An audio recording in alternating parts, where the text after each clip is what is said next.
Na mtazamaji wa Asam Online TV, hizi ni ripoti za Asam Online TV ambapo siku hii ya leo tupo hapa katika kanisa la Anglican Mkunazini ambapo Wakristo wote duniani basi wanaadhimisha siku ya Ijumaa Kuu, siku ambayo ina maana kubwa sana kwa waumini wa dini ya Kikristo. Na leo basi tupo hapa kuongea na askofu mkuu wa kanisa hili ili atuelezee maana halisi ya siku hii ya Ijumaa Kuu. Mimi ni Angelina Paul, lakini nyuma ya kamera ni Madina Omar. Usisahau kusubscribe, kushare, kucomment na kulike.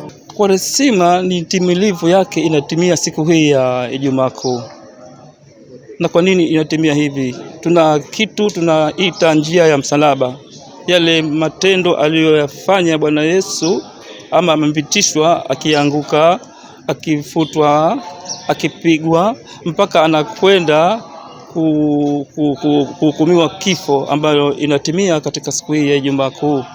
Kwa hiyo Kwaresima inatimia Ijumaa Kuu. Mateso yale, shida aliyopata Yesu yanatimia Ijumaa Kuu. Na sisi kwa kuwa tumepitia mateso haya, na sisi tumeanguka, tumekuwa wajeuri, tumekuwa kula kitu, tumehukumiana, tumefanya kitu, lakini hicho kilichopita ni wakati wa Yesu Kristo. Na sisi tunatimia kipindi hiki cha Ijumaa Kuu. Maana Ijumaa Kuu ni utimilivu wa ile Kwaresima tulikuwa tukifunga na kusali na kuomba, ili tuombe nini? Ghufira kwa Mwenyezi Mungu, ili kuomba msamaha kwa Mwenyezi Mungu. Kwa hiyo leo katika siku ya Ijumaa Kuu ni utimilifu wake.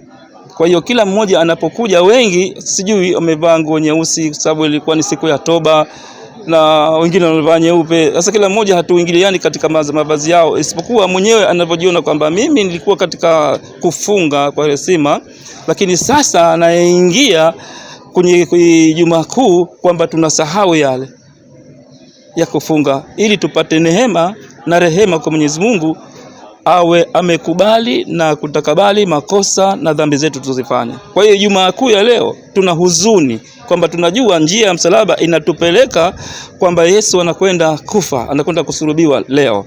Na siku ya Jumatatu, Jumapili anafufuka, tayari ni Kwaresima imekwisha. Tunafurahi pamoja na wengine kwa ajili ya Pasaka kwamba sasa amani ipo katika nchi yetu.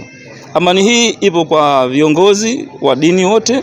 Haichagui kiongozi gani au dini gani, haichagui muumini wa kanisa gani au dhehebu gani, haichagui kiongozi wa nchi gani ama wa chama gani. Wote tunaungana kwa pamoja ili kusherekea kufufuka kwa Bwana wetu Yesu Kristo, kwa maana ametuleta pamoja kwamba sasa tunamtukuza Mungu, tunamhubiri Mungu, tunamtegemea Mungu na tunamsifia Mungu na kumuinua Mungu katika rehema zake.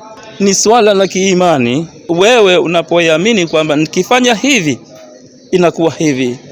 Watu wanasema nikifunga na muungamia Mungu matatizo yangu, ama nafunga na muungamia yule aliyonikosea shida zangu. Lakini hayo yote ni swala la imani. Tuwafundishe watu kwamba wajue wanachokifanya ni swala la imani, kwa sababu vitabu vyote vimezungumza kwamba itafika wakati Yesu anakufa na anafufuka.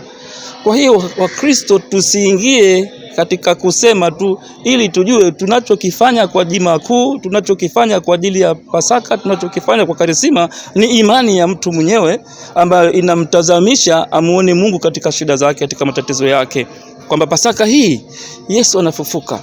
Ni imani ya mtu mwenyewe.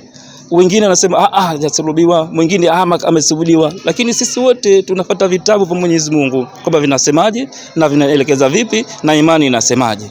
Ushauri wako ni upi kwa waumini wote juu ya hii siku ya Ijumaa Kuu? Ushauri wangu tu watu kusameheana, tusi watu wa kutupiana maneno.